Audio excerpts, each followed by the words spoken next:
For more on this, let's bring in Hasan Mahmud. He's a Bangladesh Affairs Analyst and Professor of Sociology from Northwestern University in Qatar. Great to have you here with us on TRT World. I mean, it's no secret that his government is facing major challenges right now, but the fact that he has the support of the public, to what extent do you think that alone is going to make his work easy? Thank you for having me. So this is a very important concern, what this newly elected government is able to accomplish. As we have been seeing that the government has won landslide victory with a huge amount of people, both in popular vote as well as in the number of seats in the parliament. In both accounts, this government is coming to power with a tremendous amount of public support. Now, the question is, when this much people support a ruling party, the expectations are really high. And after the July 24, uprising and ousting of the Hasina regime, popular demands had no bound.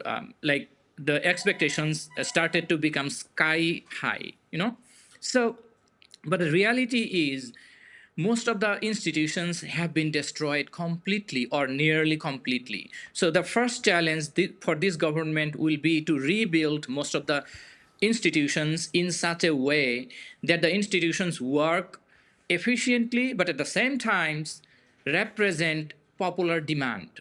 There will obviously be some, gap between what is expected and what is possibly accomplished, right? But I think with this amount of popular support, the government is very much likely to succeed in its term, which is like 5 years.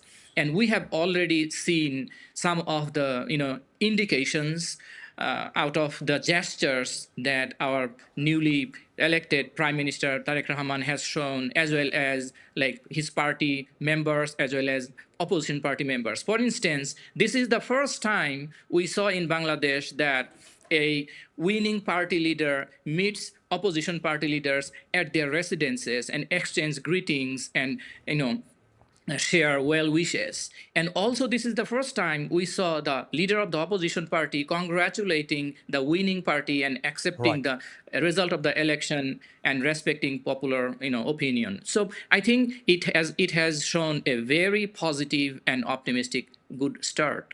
Right, so that's the domestic front. Let's talk foreign policy for a second here. Can we expect a drastic change in Bangladesh's foreign policy under Tarique Rahman? That's also a good concern because, a country does not only depend on domestic demands and domestic affairs. It, particularly with increasing globalization, the country has to reconnect or connect with everyone else around its neighborhood as well as in the global sphere. To be frank, I don't really expect very much differences. I mean, drastic changes in Bangladesh's foreign affairs, because while domestically we expect and we demand drastic changes in institution building as well as ensuring transparency, increasing job, and so on and so forth, I think our foreign policy will remain more or less in the similar direction, in the sense that Bangladesh is a sovereign country, and it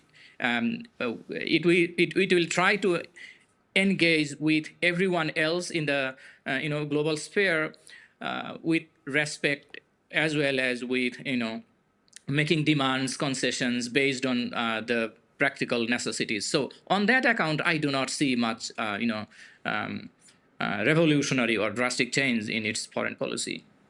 That's Hasan Mahmud. Hasan Mahmud, thanks very much for your analysis. Appreciate your taking out the time.